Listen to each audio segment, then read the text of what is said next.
Hello and welcome to the first official episode of the Parentreneur podcast. I'm your host, Jake Haynes. Before we get into this episode today, I just want to kind of set some ground rules, better articulating really what I want this to be. I've talked to some other people who are in the kind of space that I am in, or maybe situation of wanting to start their own businesses. What I hear is just people want to hear more about the hardships, the kind of like raw sneak peek of what's going on in starting your own business as aspiring entrepreneur and parent. And so that's really what I want to set the pace for this podcast is, open conversation to where, yes, I have a successful company now, but there's a lot of hardships along the way. Tell you what I've learned about it. We interview other entrepreneurs who've been successful as parents and starting their own company, and then maybe even potentially following some parent entrepreneurs as they go through the process of starting something and getting it off the ground. So again, if you want us to feature you on the podcast potentially, consider emailing us or submitting your question or story into the voicemail and then in the description of the show. And if it makes sense, we'd love to talk a little bit more about it. So speaking of which, I feel like I'd be remiss if I didn't go over my own experience. Because as I mentioned, the foundation of my company that's profitable now is built with the bones of many failed ideas and wanting to be an entrepreneur for forever and not really making the leap until I was almost 30. It was brutal. And I think we have to kind of sit and talk about that a little bit more. So my background has been in sales. And side note, you're going to hear probably the dog whining in the background, children screaming at some points. Spider-Man is playing right now on the TV in the other room. You may or may not be able to hear it, but again, for the sake of authenticity, I'm leaving things in. This is just running and gunning, telling stories, and in a brief, succinct manner as much as I can, because I know that we all have limited time. So I'll try to keep these episodes between 20 and 30 minutes for the sake of time.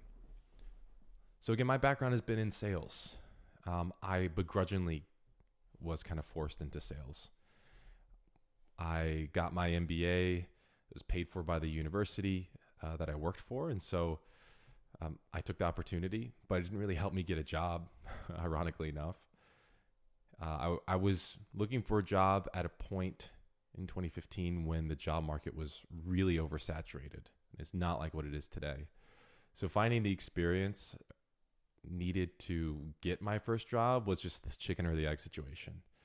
I was thankfully able to find a sales job with a software company, and that began my foray into SaaS, or software as a solution, software as a service selling.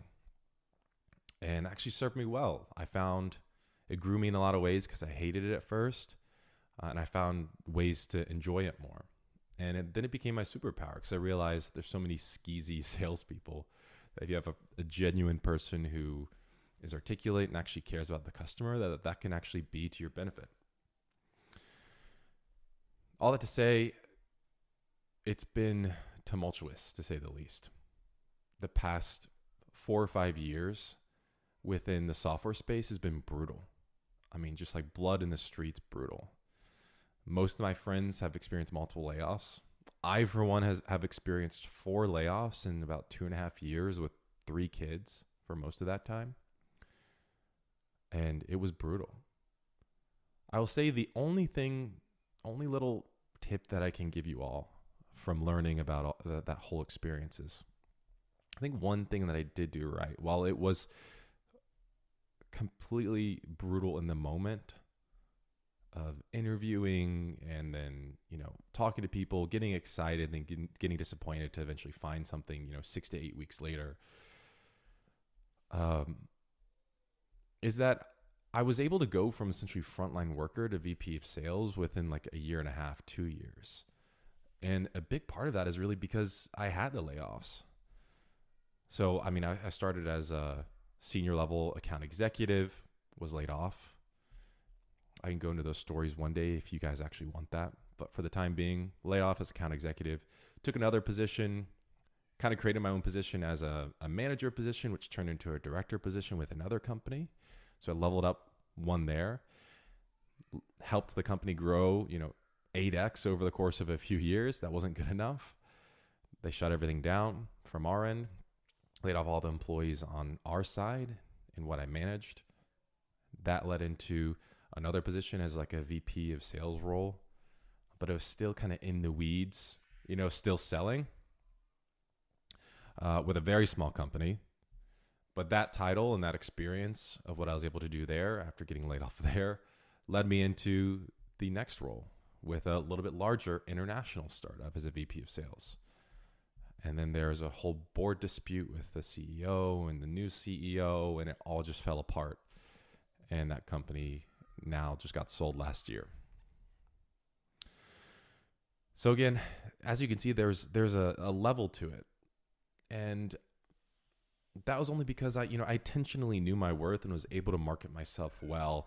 And I'd say that's a good lesson for entrepreneurship is, those you're going to experience obstacles and stress, and it's not going to go as fast as you think. But if you can intentionally just know what you're good at and lean into those things, oftentimes, the obstacle is the way. Ryan Holiday is really popular around, Stoic philosophy. And that's one of the books that he wrote was The Obstacle is the Way. And I think it's a good mentality to have that oftentimes as an entrepreneur, or if you're experiencing layoffs, the opportunity is the challenge that's ahead of you. Sometimes we really try to force our will into a certain direction for what we think is the right decision. But oftentimes, if we could just use the challenges and some of the constraints that we have, those constraints actually give us uniqueness to what we're doing and help us be successful. Because you have different schedules and a different amount of kids and different businesses. So like, I can't give you a template. No one can give you a template for you to just follow and create a successful business. So there's already that level of constraint and unique constraints within all of our situations. But again, if you can kind of use that to your superpower to say, okay, I'm really good at this. I know my skill sets around this thing is strong, but I have this constraint. The constraint kind of paired with where you excel allows you to better keep yourself in a really unique situation. I don't know if that makes sense. So all that to say, 4 layoffs later, I kind of want to go back a few more months before the last layoff, which happened last year, around February. So at the beginning of 2024, I had this business idea.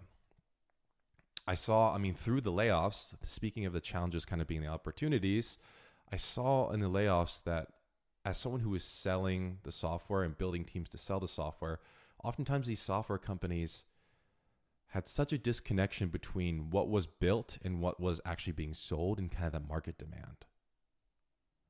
Essentially, it's like people are building companies with a ton of money behind them to sell lemonade when it's, freezing cold winter outside, and it really should be hot chocolate. But because the person who's making the lemonade and the person who's selling the lemonade isn't collaborating in kind of the same direction, then there's a complete disconnection between what the market actually wants the product to be, how it's being sold, and where it needs to land and be sold. It's the same with software, essentially. Like the people who are building the software, the people who are marketing the software, the people who are selling the software, and that whole feedback loop was entirely disconnected. And I saw that through the layoffs. That's why a lot of these layoffs were occurring, because people were just building products that no one wanted because they didn't have that whole feedback loop collectively. So I thought, I'll interview while I have a company. I'll part-time interview and pay people who I feel like I can sell a service to get their feedback. These are like chief product officers or CTOs who are leading engineering teams for software companies. And I was trying to understand, again, what were the challenges they were having around creating and selling their solutions? How were things failing? How are they developing new products, and how is that not working? And again, that's another thing that I actually did well, was before I even sold a product, I got market feedback on it to ensure, one, there's a real problem here. I can articulate the solution in their words, and it also shows me what my marketing and sales needs to be.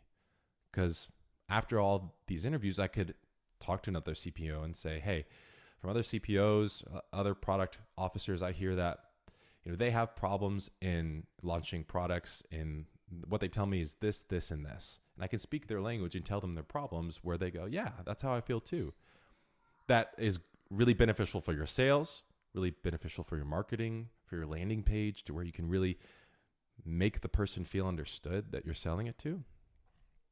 And so that's really what I focused on, is that, I was talking to chief product and chief technology officers of, ex Uber and really big corporations and really interesting startups, and garnering a lot of really good feedback about, yeah, there's a real problem between someone launching a new software, and actually getting it up off the ground, even for a lot of these mature startups and mature companies, that it was being done in really a not effective way.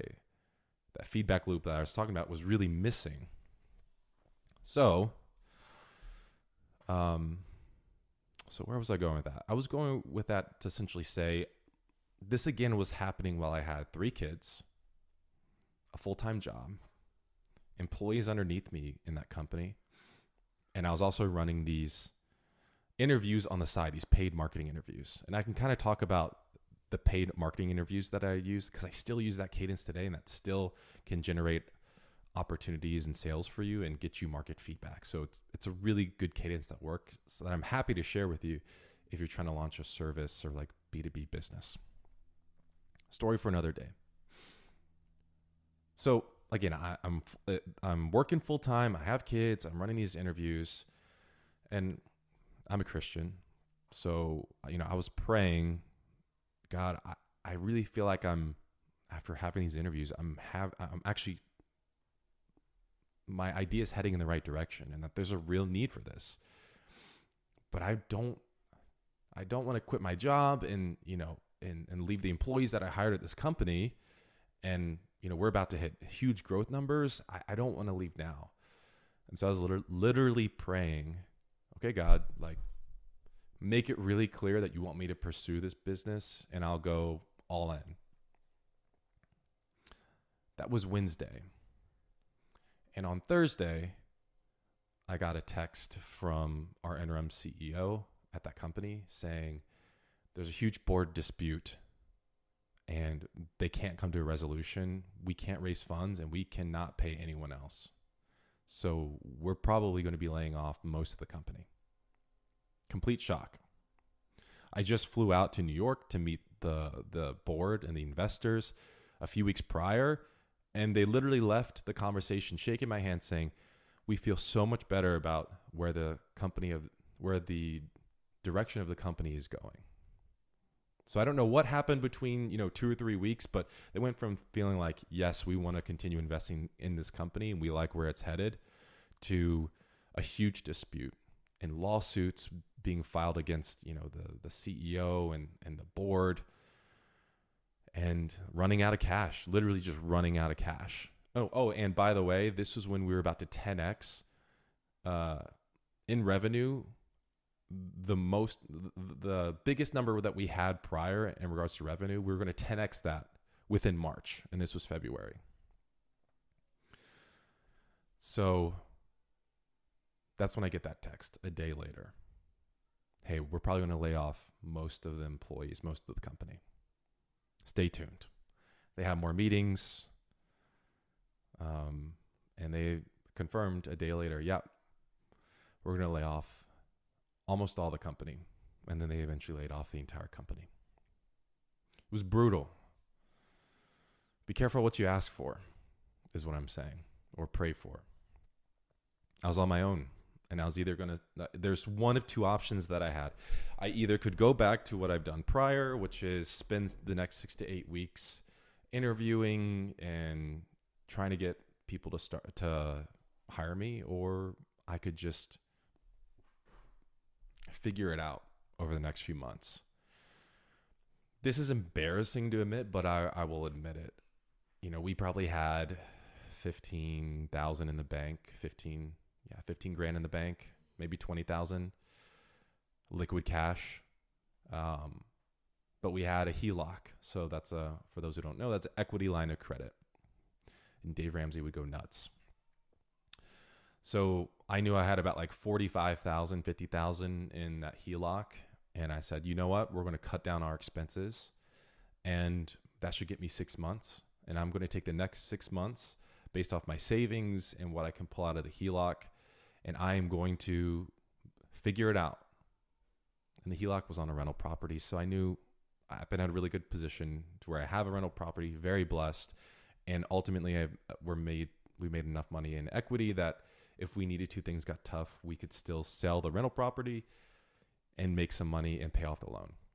So high risk, yes, but it wasn't like it was the equity line on my primary residence. So that's what I did. I said, you know what? I'm going to figure this out along the way. And I'm just going to go head first into the feedback that I have on this company and figure it out. And of course, it takes longer than you think. It was brutal, but it was worth it, of course. And I guess that's where I'll end here, is a little bit of the background of, man, it's been brutal the past year. To get the company to where it is now, where it's profitable, has not been easy. People make it seem like it's easy. It's not. And even just keeping a job has been difficult. Maybe that's where I'll end, is how did I not lose enthusiasm? What is that quote where, it's not about, a success is like about the amount of times you can get knocked down without loss of enthusiasm, something like that. So how did I not lose enthusiasm, or how did I not let it shake my feeling of competency for what I can do, which was sales and growing sales teams? I mean, I really had to look at myself in the mirror and go, is there something that I'm missing? Because most of these layoffs, if not all of them, were outside of my control. A few of them, I guess you could say, were performance related, but shaky causes, let's just say, shaky reasons to lay me off for performance reasons. And again, that could be a story for another time. I didn't let it shake me is because objectively, I would look at what was the company like before I joined, what was the company after, and almost every time I either set a record with every company that I worked for or won some award. And that may not be relevant to you, but I mean, do you do good work if you're honest with yourself?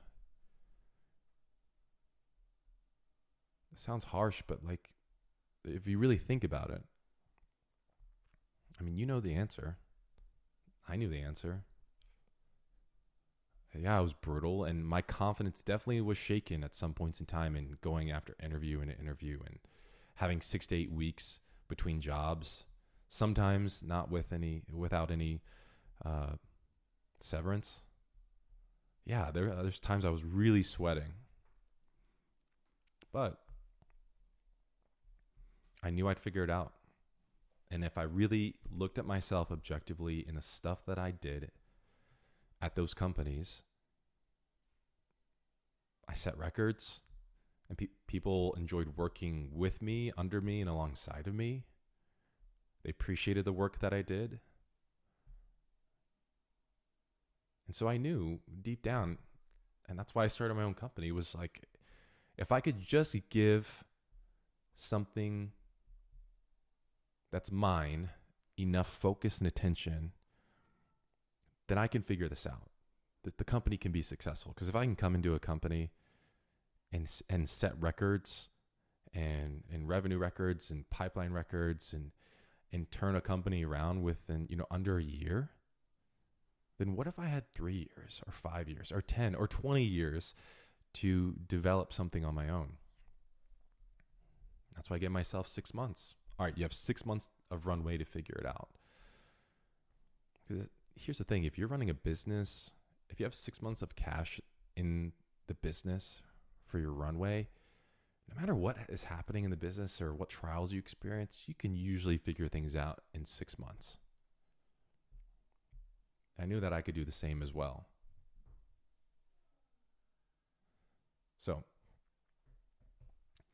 we can talk more about how the company pivoted and what those 6 months look like as I was kind of wandering the wilderness, if you want. But just wanted to set the kind of context to it has not been all rosy. Entrepreneurship has been brutal. And I failed at a lot of ideas and even failed at a lot of, just jobs. And that's okay. In the next episode, I'll talk a little bit more about what those 6 months look like as I navigated the idea that I was iterating on and how I eventually got it to profitability. Again, thanks so much for watching. Please subscribe if this was of value to you and ask any questions in the email or the voicemail listed below.